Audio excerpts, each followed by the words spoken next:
Bonjour tout le monde, bienvenue aujourd'hui sur la chaîne Rulio TCG. Aujourd'hui au programme, je vais tout simplement vous expliquer pourquoi, à quel moment investir dans ME04. Voilà, je ne vais pas vous dire pourquoi il faut investir. Ça, c'est à vous de vous faire votre idée si vous voulez ou pas investir dans ME04. C'est à vous de décider quelle carte ou pas vous voulez sur ME04. Je vais vous donner mon avis sur tout simplement à quel moment il faudra investir. Je parle bien de cartes et non d'items scellés. Voilà, c'est quand même. Je pense que si vous êtes collectionneur, vous savez que c'est deux mondes tout à fait différents. Et moi, je vais vous parler au niveau des cartes, tout simplement. Du coup, ça va être principalement, comme toutes les séries, pour les alternatives, euh, les grosses alternatives comme la Mega Craveresh, la Amphinobi Alt et la Amphinobi Gold, qui sont, pour moi, à mes yeux, euh, les cartes les plus importantes de la série.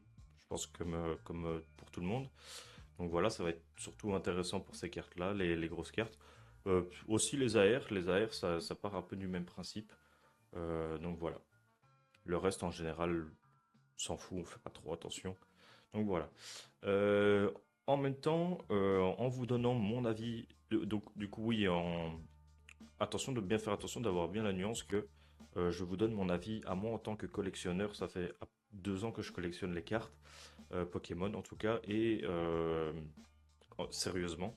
Et voilà, je vous donne simplement mon avis amateur quand même. Donc voilà, je suis pas un gros investisseur. Donc voilà. Euh,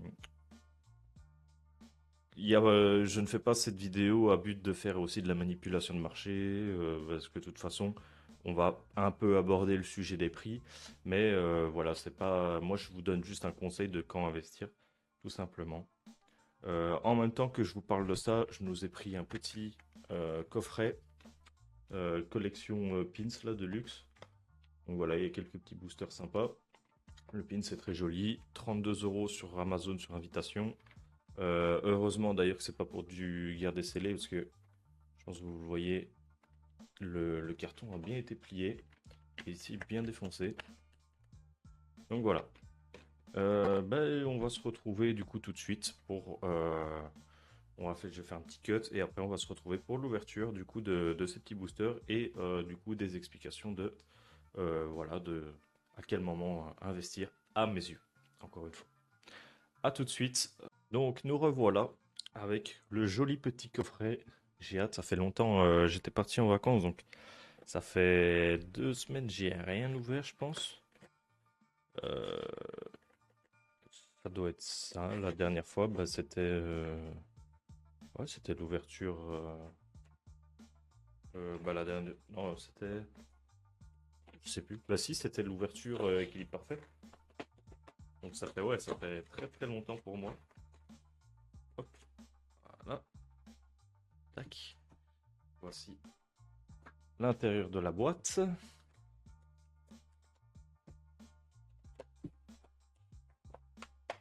Putain, les coffrets, ils sont de plus en plus durs à ouvrir. Tant mieux, j'ai envie de dire. Alors, qu'est-ce qu'on a? Je sais même pas ce qu'on a dans ce coffret. Euh, Tac, les promos. Ouais, vous savez quoi, les promos, je vais quand même. Désolé pour la caméra.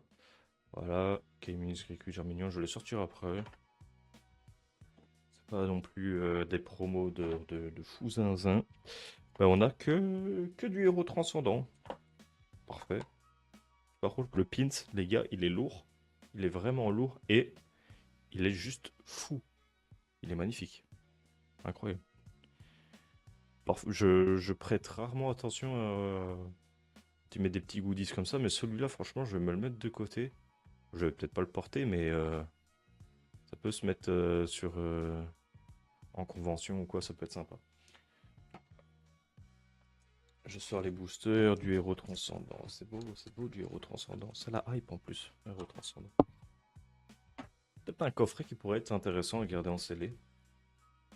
Mais que voilà, moi j'ai envie d'ouvrir. De toute façon, je vous ai montré, il était un peu froissé. Donc voilà, donc Pour en venir au sujet principal de cette vidéo, avec ME04. Alors, franchement, les cartes sont chères. En tout cas, pour Amphinobi, la alternative, je viens de regarder son prix dernière vente eBay, 385 euros. La série est sortie il y a une petite semaine. Une petite semaine. Donc c'est normal, hein, on connaît Pokémon. On sait que les prix en sortie sont énormes, mais quand même, en fait, au fur et à mesure que Pokémon avance, au fur et à mesure, les prix, ça devient n'importe quoi. Oh, une ex. Pikachu X. Ok, petit hit. Ok, il y a des Pokéballs. Hop, sympa. Euh, donc on sait que... c'est plus ce que je disais, évidemment. À chaque fois ça m'arrive ça. Si vous commencez peut-être à me connaître.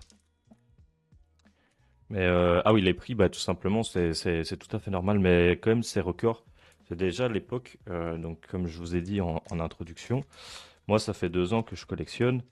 Euh, j'ai repris sérieusement avec, je crois que c'était Faille Paradox, je crois, où il y avait eu Destiné à Paldea, ça j'en ai ouvert beaucoup, avec les Shiny et tout, exceptionnel d'ailleurs.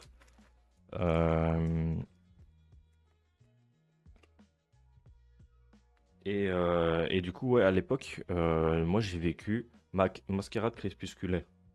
Euh, Mascarade crépusculaire, dedans on retrouve enfin la Amphinobie Alt, euh, que je vous mettrai tout simplement, mais peut-être certainement ici en bas à droite.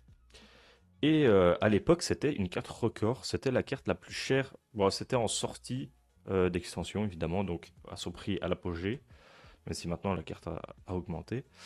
Euh, mais c'était la carte la plus chère du bloc EV à ce moment-là. Bon, après, il y en a eu bien d'autres après qui ont tout pété, hein. Faut bien s'entendre. Donc voilà.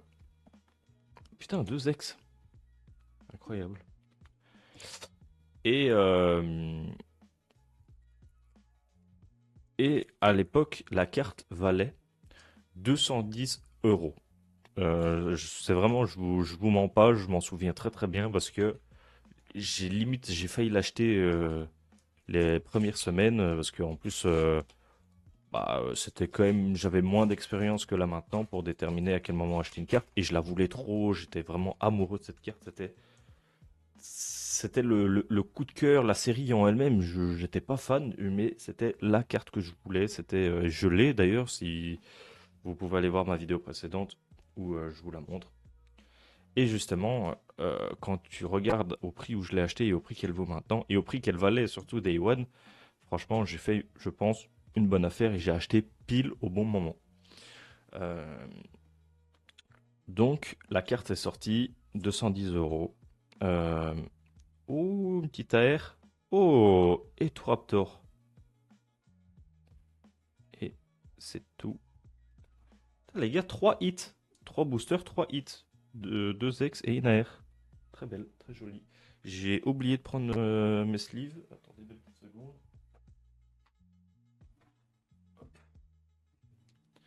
Donc voilà. Et on va pas déconner. On va mettre sous top loader aussi directement. Voilà. Je vais aller un petit peu moins vite parce que je vais un peu vite du coup par prendre mes explications. Euh, donc la carte était sortie à 210 euros. Je vous prends cette carte-là par exemple parce qu'on reste sur le même Pokémon. Donc une carte, enfin la cote d'une carte va se faire par rapport à plusieurs trucs. Forcément sa rareté. Si elle est jouée ou pas en deck, ça peut faire varier son prix. Et aussi, tout simplement, le Pokémon. On sait très bien que du Pikachu, du Dracofeu, du Rayquaza, c'est des Pokémon qui vont taper dans du prix toujours assez élevé, qui vont être dans les tops dans chaque série. C'est pour ça que Pokémon les met beaucoup en valeur, surtout Dracofeu, où on en voit quasiment tout le temps, parce que Bah, c'est le Pokémon, celui qui fait le plus hyper les gens et tout. Pikachu, pareil, voilà. Donc voilà. Et, euh, et Amphinobi, c'est quand même un Pokémon qui a du succès, qui n'est peut-être pas dans un top de fou, mais en général, les gens apprécient bien Amphinobi, ils kiffent voir des cartes Amphinobi. Et du coup, je vous prends comme exemple la fameuse carte Amphinobi, parce que moi je la connais très bien, j'ai vu sa valeur augmenter et descendre. Donc je vous parle vraiment, c'est pure expérience. Elle était à 210 euros, et croyez-moi, je l'ai acheté 6 mois après la sortie de Mascarade Crépusculaire, 140 euros. Aujourd'hui, la carte, je pense, pour apprendre avec des pincettes, c'est pas peut-être pas à 10 euros près, mais on est à peu près sur du entre 220 et 240. Et je pense large. J'ai du 240 moi en tête, peut-être 230. On est sur du 240. Donc je l'ai acheté 140. Maintenant, elle en vaut 240. Et à sa sortie, elle valait 210. Tout simplement pourquoi? Parce que bah, forcément, la série va sortir, les gens sont hype. À l'époque, c'était la carte la plus chère de la série. Donc en plus, ça a encore fait un petit peu monter la sauce à la sortie, parce que les gens se disaient, waouh, c'est la carte la plus chère du bloc, il la faut, il la faut, il la faut. Les gens qui ont les moyens se sont rués dessus. Donc voilà, ça fait monter la cote tout simplement. Et ouais, 6 mois après, il y a d'autres séries qui sont sorties. Après, il y a eu Femme Nébuleuse, donc ça n'a pas bien marché au début. Mais après, on a enchaîné avec, si je me trompe pas, Étincelle déferlante, où là, la hype a commencé à monter avec Squeezie qui faisait des vidéos ouverture. On a eu, bah, surtout 151, mais ça a toujours été. On a eu après Évolution prismatique, où là, c'était un désastre. Les gens se sont rués dessus. Enfin, il fallait se battre pour avoir des boosters et tout. Et, euh, et tout ça pour en venir à quoi? Ah oui, et du coup, bah, les gens étaient tellement concentrés là-dessus, bah, qu'au final, les gens qui se sont dit je vais attendre pour l'amphinobi, ils l'oublient. Donc les gens ne les vendent plus parce qu'il n'y a plus assez de demandes comparé aux offres. Donc bah, à partir de 210 euros, les gens ont commencé à plus les acheter. Donc quand les gens les ont peut-être vus à 180, il y en a peut-être un ou deux qui ont été vendus. Puis de nouveau, ça s'est oublié. Donc ça descend, ça descend, ça descend, ça descend. Et là, bam, faut sniper. Tu te dis, c'est le meilleur moment. Même si peut-être, tu veux, moi je l'ai acheté 140, peut-être qu'il y avait moyen de l'avoir encore un mois après à 120 euros. Franchement, ça, j'en sais plus parce qu'une fois que je l'ai acheté, en général, quand j'achète une carte et que je l'ai, je ne prête plus attention à leur cote parce que déjà, de un, j'ai pas envie de me dégoûter et de deux, j'en vois pas l'intérêt. Franchement, j'en vois pas l'intérêt. À part de temps en temps, évidemment, pour les grosses cartes, bah, comme celle-ci, où récemment j'ai regardé les prix. Et, euh, et donc voilà. Et ici, tout ça pour venir à quoi? Forcément, je vous apprends rien, il faut attendre longtemps. Mais là, il y a quelque chose. Il y a, il y a la petite cerise sur le gâteau qui fait que la fenêtre est encore mieux. C'est que la prochaine extension, je sais plus comment elle s'appelle, Abyss, je sais plus quoi, là, qui met en avant Mega Darkrai. Je pense que c'est une série qui va connaître une hype plus forte que ce ME04. Bon, en termes de hype, il n'y a pas plus éclaté, je pense, en ce moment. Même si pour moi, c'est franchement, je pense que les gens se trompent. Je pense pas que ça soit la plus éclatée. Je pense juste que voilà, c'est une série moyenne. Franchement, honnêtement, moyenne. Donc voilà, je pense pas qu'il faut non plus se ruer dessus, mais voilà, je pense que c'est intéressant quand même de d'ouvrir quelques boosters et ou pas d'investir sur les grosses cartes. Je parle beaucoup d'Amphinobi, mais je rappelle que ça équivaut à toutes les cartes, hein. Les AR sont au prix max, vu que ça vient de sortir. Elles vont pareil descendre. Les autres alternatives, c'est pareil. Donc voilà, il y a peut-être juste des cartes qui sont déjà très très basses maintenant, qui vont peut-être pas descendre plus bas quand même, mais bon, voilà. Et, euh, et ouais, du coup, avec la future extension qui hype beaucoup les gens, il y a eu des leaks, on a vraiment vu des beaux visuels. Je pense que... Oh, oh, Mega Dracolos X Full Art. Oh, je suis content. Putain, ça drop, hein, cette série. Ça drop de ouf. Ouais, on n'a plus rien. On n'a plus rien. Oh, très très content, mais c'est une ouverture de dingue. Encore une fois, Et donc, voilà, pour moi, je vous conseille d'attendre la sortie de la prochaine extension, donc ME05, euh, voire même encore un mois après sa sortie. Je pense que vous pouvez viser large, au moins attendre un bon entre 3 et 6 mois, plus cette sortie-là. Certainement que par après, on va avoir encore une autre extension entre-temps qui sera annoncée et qui sera, j'espère, hype pour encore plus faire descendre la cote de ME04. Et là, je pense que ça sera le moment de sniper. Et en plus, je rappelle que vers septembre, euh, octobre, il y a certainement les 30 ans de Pokémon qui vont commencer à sortir. Et donc, on va pas se mentir que les autres extensions, les prix vont chuter à ce moment-là, je pense. Enfin, pas toutes, hein. Pas toutes, attention, mais je pense que ME04, qui n'est pas hype, va, va descendre. C'est un fait quasiment certain. C'est mon expérience. Vous pouvez me croire, ne me croyez pas si vous voulez, mais voilà, c'est mon expérience. Pour moi, je sais que ça va descendre. Et je vous conseille d'attendre facilement, ouais, entre 3 et 6 mois, d'attendre la sortie de la série sur Mega Darkrai, voilà, et peut-être aussi d'attendre